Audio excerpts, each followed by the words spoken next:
yes, higher quality conversations. And then, we saw where um, a senior leader of a target account, engaged with us, download our content, and then about 3 to 4 months later, we closed a multi-million-dollar deal. So even if you say that marketing was only 1% of that effort, it was still, a great multiple in terms of ROI. Welcome to Pioneering Perspectives, a DIA Creative podcast, where we explore marketing insights from regulated industries. Join me as we chat with real professionals navigating these complexities today, uncovering their stories and their savvy strategies for marketing success. Thank you, everyone, for joining us again on another episode of this marketing podcast. I'm super excited to be here with Craig Premo, who is Senior Brand Manager at AMN Healthcare. Thanks so much for joining us. Thanks, Andre. I'm excited to be here and talk ABM. Yeah, so what is ABM exactly? Well, ABM is shorthand for account-based marketing, and it's basically a concept where you're flipping the funnel from a normal lead gen type of funnel. So normally, if you have a lead gen program, you're just trying to collect as many leads as possible into your pipeline, then qualify them as marketing qualified, then sales qualified, then ultimately close business. With account-based marketing, though, you're starting with a defined list of target accounts. And what you're doing is tailoring both your sales and your marketing outreach to those target accounts based on some data that we'll go into, I think, later in the call. Yeah, definitely. So account-based marketing then is really more appropriate for businesses that have those really, I don't know, like high value clients and leads that they want to get to, right? Like that's really what they're looking for, is like rather than this broader reach where we're not really sure who our target market is. So along those same lines, is it super important to take a step back and really understand who are the accounts you want to be following before you even get into account-based marketing? Yeah, that's extremely important. You really want to know what your ICP is, what your ideal customer profile is. And of course, that can vary if you have several different service lines. But one of the things that I've learned working with ABM is you have to have really close coordination with sales.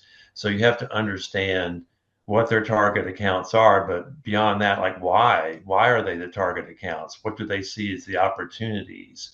And then you can start to look at some intent data from those accounts through account-based marketing to see what they're interested in, because sometimes it doesn't match up. What sales thinks that someone is interested in and what an account is actually interested in can be two different things. So in that sense, ABM might not be appropriate for a business that's just starting out. It sounds like it's really something that you have to do traditional lead gen, understand your ICP, understand the intent that they have, and then you can start jumping into ABM. Is that kind of how, because I think you're running a pilot right now on ABM, right? Well, we've gone past our pilot Oh, now, so exciting. I can share a few details about Yeah. that. But you're right. Generally, people do start with demand gen or lead gen, Hmm. and you never want to abandon that. So at AMN, we haven't totally abandoned lead generation activities. So we view account-based marketing as a complement to that. I think that couple of ways people know it's maybe time to start looking at account-based marketing is one is you actually are getting plenty of top of funnel leads, but they're stalling out in your sales pipeline. They're just not moving through. And then the second thing people find is they are lacking intelligence, both competitor intelligence and prospect intelligence. So with some ABM platforms, you can start to get a better idea of what your target accounts are looking for on your own website as well as sites across the web. And what's equally important, you can start to look at what your prospects and your current customers are looking for in terms of competitors. So, we've seen that where, we thought we might have a deal, and then we start seeing the prospects looking at competitors, and we know we've got to double down. Yeah, and I feel like so many businesses feel that pain, especially with B2B where your sales cycle is so long.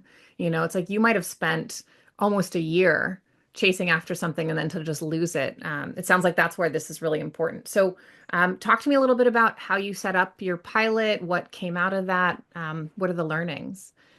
Yeah, so this all started almost 3 years ago at AMN, and we started with account-based marketing without the use of a platform. So there are platforms out there like Demandbase, Terminus, Sixth Sense, and I'll go into those later in the conversation.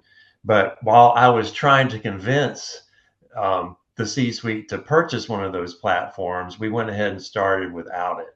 And so what we did was we used Zoom Info to get some intent data. So it's not free, but it's less expensive than the ABM platforms. And that's where you can start to see, what accounts are looking at your content and get an idea of what their level of intent is towards, a particular service line at a particular point in time. So you can start to better identify who's in market for a particular solution. So I think the things that were key to us in terms of getting the pilot started was first I had to get buy-in from a lot of different people in the organization. So I took this first to my marketing director, then we took it to the head of sales, then we took it to the C-suite and just made our case and also established an ROI calculation going forward, what we thought this program would achieve for us. So once we had that buy-in, then we needed to start working really closely with sales, start to look at their target account lists and get a controllable number that we could market to. And we just basically marketed through various forms of media, Google advertising, LinkedIn campaigns, working with sponsored content, but we were defining who we were trying to reach. So it wasn't, again, that sort of broad funnel based approach.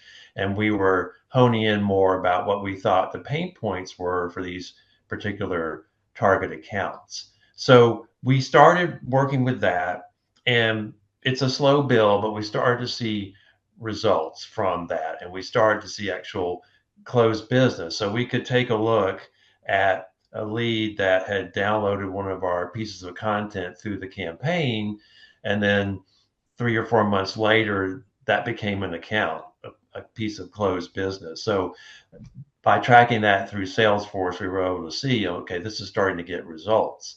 And then about the middle of last year, I was able to, after literally 2 years of trying, I was able to get our company to purchase Demandbase. And that's been a real game changer too. So, if you'd like, I can talk more about what the platform offers as opposed to trying to work without the platform. Yeah, absolutely. But before we go into the platform itself, when you were establishing how to build out this account-based marketing strategy, what were the data points that you said these are absolutely critical to have, or the functionality? Because before you even get to the software, it's good to really understand your landscape, right? So what was Yes. absolutely critical in order to even evaluate the software you needed? Well, I think a couple of things. One is understanding not only the target accounts, but the personas involved. So, who is the enterprise buying group? So, with our solutions, it's a complex sale. It can last up to a couple of years. There can be as many as 13 or 14 people in the enterprise buying group. So, it's important to understand who those stakeholders are and what their various needs and wants are. And then it's almost like you can put together a matrix of, you can put, let's say, across the top, you can look at all the different personas you need to reach. And then along the side, you can look at top of funnel, middle funnel, bottom of funnel, and you can start to see, okay, where am I missing content that I need to fill those gaps? And then it's a case of reaching out where those people are. So in some cases, for example, we're trying to reach chief financial officers. So we're going through the Healthcare Financial Management Association and doing some sponsored content, some advertising with them. So it's not as laser focused as it would be when you have the platform, but you can start to circle in on who you want to reach. Perfect. So then you did get the software. And then how does that amplify and or speed up what you're doing? Well, it's really a game changer in a couple of ways. So one is it's much, much better at collecting and collating intent data than other platforms I've ever used. So it's really great at looking at what content, specific pages, specific content people are consuming on your site. And it has a whole network of high quality B2B sites so it can look and see what they're looking for across the web. So there you can start to look at intent scores. So you're scoring intent based on, again, what they're doing on your site, what they might be looking at. And then you can also do engagement scores, which is more specifically how often they're interacting with your own content. So it gives you better signals, in terms of who's the right person to reach at the right time. And then we can also then target advertising through their display ad network. So what we can do is we know we have, let's say, a particular hospital system X that we want to target, then we can target specific ads to that specific account and know that we're, driving specifically to that particular system. So when you're mapping all of this out, it sounds like first and foremost, it helps you prioritize what you're missing, right? Like what content, and in that giant roadmap. But then similarly, have you discovered anything new about timing, or adjusting based on your old way of doing things and this new additional strategy?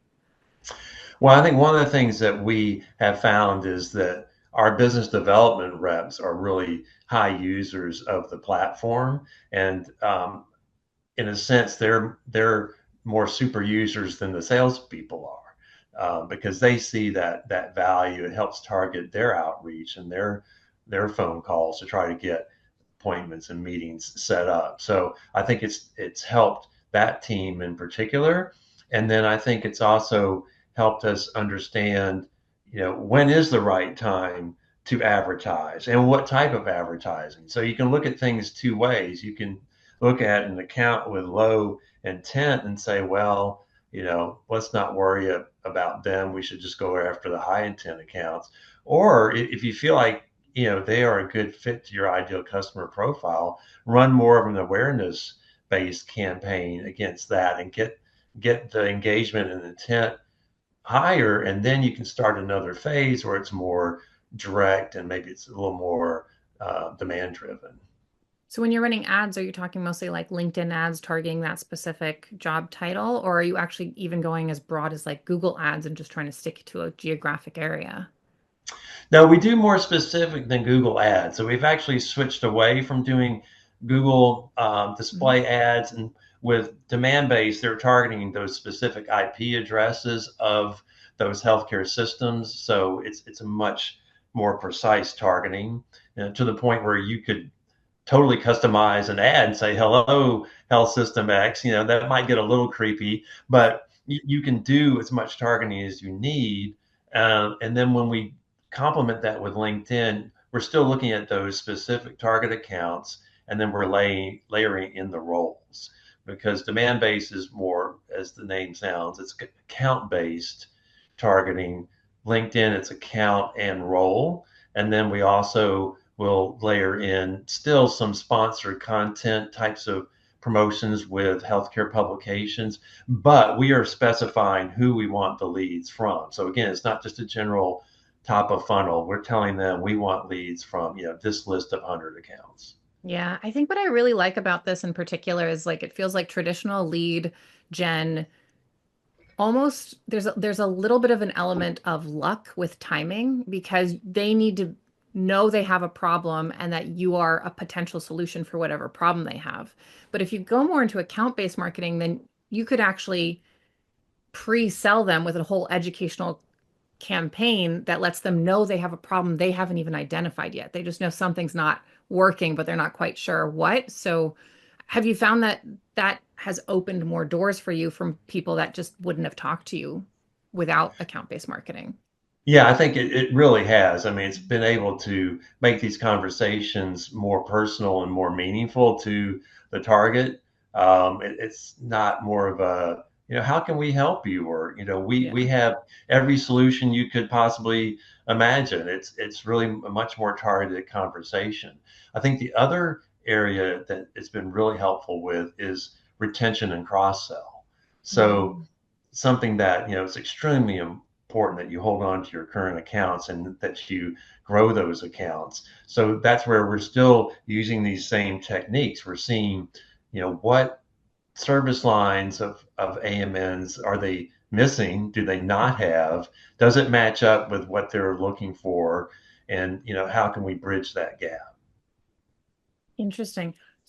So then when you're building out your ABM marketing software and plan, are you focusing just as much on existing customers and growing out their offer, like upsell, cross sell, or are you focusing still primarily on new? Well, we basically have teams that separate that out at our Hmm. company. So in my role, I'm heavily involved in the retention and cross sell. Hmm. And then brand managers for other specific services, they're more acquisition focused. So I would say if you look at, all the campaigns we're currently running in Demandbase now, more of them were acquisition focused. But for us, just with the makeup of our business, we have a pretty select groups of accounts that account for a lot of revenue. So, we are just focusing on those relative few. Interesting. So when you were evaluating Demandbase versus all the other software, how did you make the selection? Was it more based on your needs, or was there something about the quality of the platform that really spoke to you?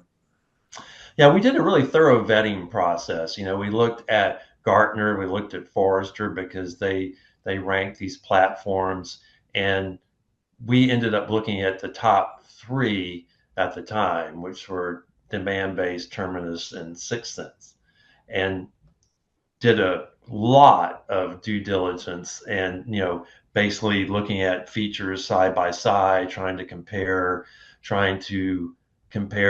the value. It was a difficult process. It's hard to match up across these exactly, feature to feature. And of course, they'll all tell you they've got something that the other person doesn't have. But at the end of the day, for us, we felt like demand base was the best value because it would give us what we need to really get started, get down the road, and it was still pretty user friendly, and it was basically in a price point, that we could see getting a return on. So that's why we ended up going with demand base in particular. Now, unique to healthcare, there's always tricks about marketing and sales, what you can and can't say, how, like we've already talked a little bit about how many people are involved in major decisions. Is there specifically something about account-based marketing that you think uniquely solves some of these issues when you're looking at healthcare marketing?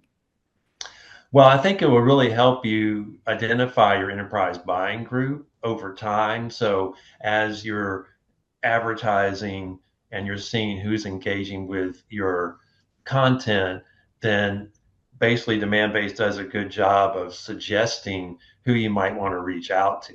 So since it's account based, you're not going to absolutely know that Jane Smith visited your site. Um, but it will start to basically triangulate a lot of that information and give you a good idea of who you might want to reach out to. And once you integrate with Salesforce and you start to load in all your leads and contacts from Salesforce into Demandbase, then that does increase the chance that it could actually match to a particular content person or a particular contact. Interesting. Now, you said you're still doing the traditional lead gen. Are you finding that there's a skill set difference between the sales teams that thrive better with traditional lead gen versus the ones that thrive more with account-based marketing? Well, I think it's a process of education. It's a wholly different mindset because if you think about lead generation, it's all about, well, how many marketing qualified leads are you giving me, marketing? How many of these are converting? And just how many raw gross leads are you giving me? It's all based on those kinds of metrics.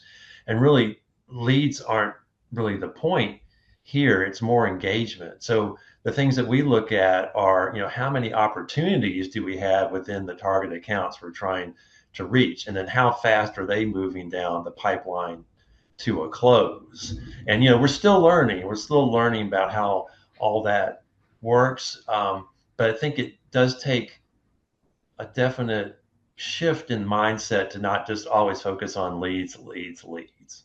Yeah.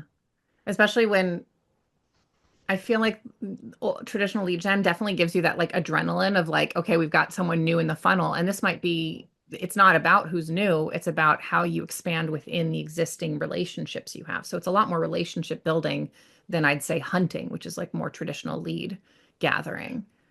Yeah, I agree. And there's been cases where we've generated tons of leads. We've had more leads than the business development reps could handle, basically. So that generally has not been an issue for us. So it's time to really start looking at exactly who you're trying to reach, and are we getting engagement with those people? Definitely. Now, are there any resources that you saw were missing as you started migrating over into account-based marketing, or any gaps that you needed to fill as marketing and sales to make this really thrive the way you needed it to? Well, fortunately, from a content perspective, we generate a lot of content, and so we were pretty well positioned in terms of content across the various stages of the buying process. Um, I think that you also need to obviously make sure you've got enough budget, because you are paying for media at the end of the day, so you need to make sure that you've got the budget that you need. Um, I will say it's pretty cost effective to reach via display advertising versus some other media. It's certainly less expensive. You think about like a LinkedIn being fairly high price in terms of its cost per lead. That's a little more efficient, I think, which is good. And I think we really realized we had to get much better at how we're tracking data. So we have all this data coming in from Demandbase, and you have all this data coming in from Salesforce, and you need a way to tie all that together. So this is still a work in process for us. We've made great strides, but we're working out exactly how um, leads end up into Salesforce, how they get handed off, and then how they're tracked too. And so that's where, for example, Power BI dashboards come into play, where we're able to aggregate a lot of this into one dashboard. So as you build out account-based marketing, are you still utilizing like lead scoring and likelihood to close based on how many display ads they've seen, what they've downloaded, or is that more of like old school traditional sales and ABM doesn't really need that particular type of grading system? No, we still are working through our journey stages. So one of the things about an ABM platform is you can set up your journey stages, and then you can set those criteria, like we need to have a certain intent score and a certain engagement score to move from one stage to the next. And this needs to happen in order for this to be handed off to the BDRs and not just nurtured. So that's something that we're still experimenting with. Like, have we set the right parameters or not? Do we need to change them? So um, that's where, again, um, really need to link in closely with sales too, and the BDRs. Yeah, what kind of volumes do you think you need to get that data accurately? Like, I know you just said the pilot part of ABM for you is done and now it's actually in implementation, but to get to that place of data where you feel really confident that you understand the landscape, like how much volume do you think you need to run through an ABM strategy? That's a tough question. Because with the campaigns we're running, it's just more based on the needs that we see. But Okay. I think that it's more a process of time, just looking at it across time than strictly volume, and looking at how BDRs and sales are able to act upon the information that they're being given. So I don't see it being a case where you need a ton of volume. You don't need a huge advertising campaigns. You just need the right campaigns, and then you need the salespeople to understand the data that they're getting. So that's a whole nother aspect of the onboarding process we've gone through is working very closely with sales and having training sessions for them and follow-ups and giving them resources so they feel comfortable with it. Is there one thing that stood out in that training program that you'd tell to any sales rep making this shift that they should really pay attention to? Well, I think basically with Demandbase, it gives them a good idea of what accounts they should be reaching out to first. So I think with them, I would say, you know, don't try to swallow the whole platform at once. There's a lot of data in there once you start getting in, but it's more about just looking at those, looking at intent, looking at engagement, and seeing where that points you in terms of who you should be reaching out to when.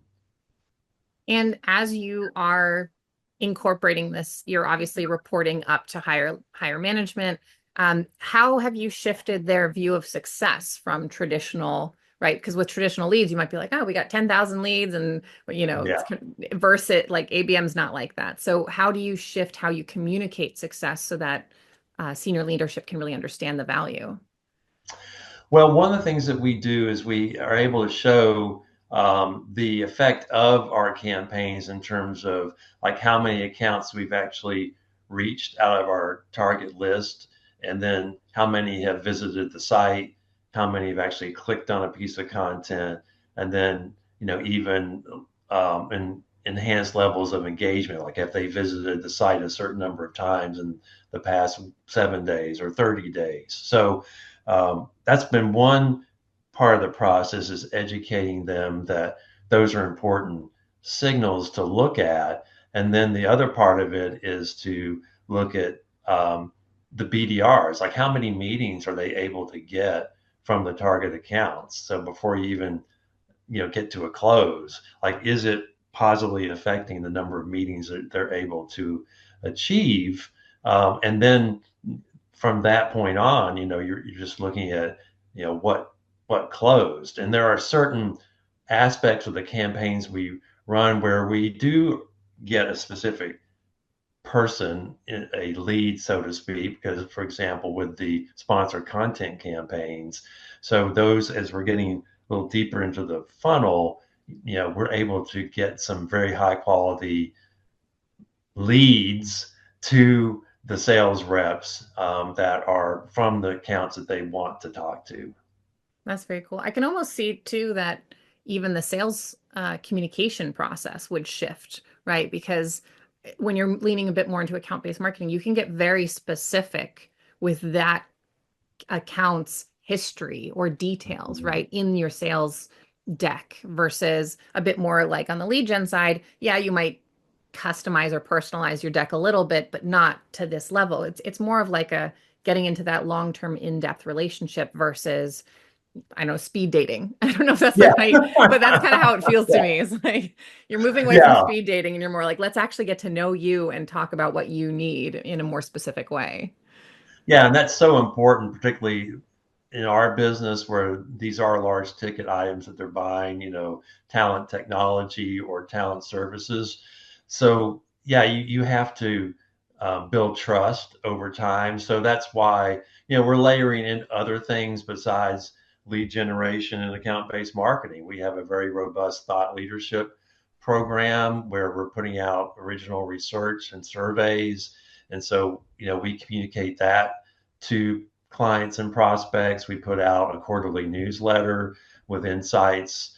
So we do those kinds of things to educate people. We have a podcast called Elevate Care where we invite guests from around the spectrum of healthcare. So it's a very much a 360-degree program, basically, to really get to the people we're trying to reach. Yeah, that's definitely a shift in how I think traditional BD thinks of how to, it does feel a little bit more like putting sales and marketing together and a little Mhm. closely tied rather than them throwing things back and forth over a wall. Yeah, yeah, because I certainly had my fill of that before we really started account-based marketing. It was, salespeople are very busy people, and it's hard to attract their attention. And so sometimes you just feel like you're throwing things over the wall, and you don't really know where they line up. But I am been really pleased with the adoption of our BDRs and sales teams. They're engaged with it. I have regular conversations with the head of our BDRs, and looking at how we can fine tune our approach. That's been really beneficial. Nice. So now that you've kind of been through it, is there any recommendations you would make to somebody else in your position at a similar company if they wanted to start introducing ABM? Where to start? What should they consider? How do they evaluate if this is right for their business? Any learnings? Yes, I think one thing to do is focus on what I call the one to few campaigns. So Hmm. basically, you can do one to one, you can do one to few, or one to many. And with one to few, that's where we started out. Where if we had this set of accounts, could we identify common pain points? So instead of trying to start out and have five different campaigns to five different prospects, we knew in our world, contingent labor cost savings is hugely important, that people are trying to cut down on their use of travel nurses and travel allied professionals. So we have solutions to help them with that. So that's where we had specific content developed, and we got it out there to that list of target accounts, and started from that point. So start from a reasonable perspective where you've got a manageable number of campaigns. You're not trying to go from 0 to 100 miles an hour right out of the gate. Yeah, starting that way is always a good idea, right? With anything that you're Yeah. doing. How long did you run your pilot for before you officially moved on to it being real? We had 3 months. We did a 3 month pilot, and we saw, fantastic results from that. And so that was actually something that uh, convinced management to go ahead and purchase the platform. So we actually did a pre-purchase pilot, and that was just a key piece of evidence to show them that this really works. And when you're saying like you had exceptional results, was it more time to close was getting faster, the conversations the salespeople were having, they were happier with them? Like, how would you define success for that little pilot? Well, first of all, a lot more engagement with our content on our website than a baseline pre-campaign. Secondly, yes, higher quality conversations, and then we saw where uh, a senior leader of a target account, engaged with us, download our content, and then about 3 to 4 months later, we closed a multi-million-dollar deal. So even if you say that marketing was only 1% of that effort, it was still, a great multiple in terms of ROI. Yeah, I mean, that would convince anyone to buy the software, right? Yeah, exactly. Perfect. So as you continue to dive deeper into ABM or any kind of marketing, where do you kind of see the future of this going as marketing and sales evolve? Well, I think it definitely needs to encompass the whole buying cycle and life cycle of a client. So you'll hear people talk about ABX, account-based experience, because it goes beyond the initial sale. So I think it's a valuable tool to use to stay in touch with your current clients, and also make them aware of other services, because we have a really broad range of services. So we found in some cases, our current clients don't know that we do, let's say, language interpretation, for example, for hospital systems. So I think making sure that you're looking at that whole journey, I think is really important. And then I think also starting to focus in as you get your sea legs with account-based marketing, where you can be a little more targeted. So let's let's actually set up campaigns with a specific set of ads that talk to this one system about something. Again, not necessarily saying, hi there, we know you're looking at us, but it's, just understanding what they're looking for, and tailoring that message to a specific system if the prospect is worth enough, or if the client is worth retaining, which usually they always are. Yeah, definitely. It's interesting to look at it from the retention standpoint, like you're saying, because shifting from ABM to ABX really does mean that that high touch sales should continue in the rest of the organization. And I would guess a lot of organizations have been focusing a lot on being a bit more high touch after they've got the customer for retention, but now merging those two sides of the business into one. Do you see any real challenges there and shifts in how organizations work so that you can always keep that at high touch for the account? Yeah, I think one of the challenges is our account managers who handle our current clients. They're just swamped with taking care of that business, and just taking care of the day-to-day needs of the business, and getting them whatever staff, for example, they might need, or whatever program. Maybe they need help with a strike that's going on, for example. Yeah. So their whole world is there. And in the past, they've also tried to introduce other complementary services. But what we found now is we actually have someone in our organization who is solely focused on that. So it takes some of the burden off of the program managers, and this other specialized rep is concerned with retention, but he's looking at it purely from that focus, and so he's not trying to take care of the day-to-day and cross-sell at the same time. And that might be a big part of it is identifying in the entire life cycle of your customer who is the right person to give them that high level experience throughout that, first notice, first attention that you exist, all the way through lifetime customer that raves about you to friends and family, I guess. Yeah, that's right. Different testimonials and case studies. Yeah, Yes. yeah, exactly. Perfect. Well, are there any last thoughts you'd want to share? Because I think this is a really exciting evolution and how marketing can be done, especially with those higher ticket clients and customers that are so hard to get, and I think are only getting harder. Yes. Well, I think one of the exciting developments is, just like everything else, you're seeing these platforms start to incorporate artificial intelligence more and more, Hmm. and use that to refine how they're surfacing prospects for you, how they're surfacing particular accounts. So I think that's a little bit in its infancy in terms of the account-based marketing platforms, but I see that as an area where they'll be able to really strengthen their offering, and what it can do for a business just through the use of AI. Yeah, with AI, I feel like leaning a lot more into those predictive analytics, like just that heavy data load, so Hmm. that when you are trying to optimize your time as a human being, the AI can tell you this is where you should focus, or this is where you're about to lose somebody, or and Hmm. and kind of get you, so you're even getting past that like Power BI stage. You might not even need that in the future. Maybe AI will just tell you what you need. Yeah, exactly. Yeah, yeah, no, and I think the whole push to agents and interoperability between platforms with AI is exciting. Just I've had a look at a couple of platforms recently that can tie in a lot of different aspects into one area, and then you can start to query across those platforms. So I'm excited to see where that takes us. Yeah, definitely. Well, awesome. Thank you so much, Craig. This has been a really interesting conversation. So once again, my guest is Craig Premo. And where can they learn more about you?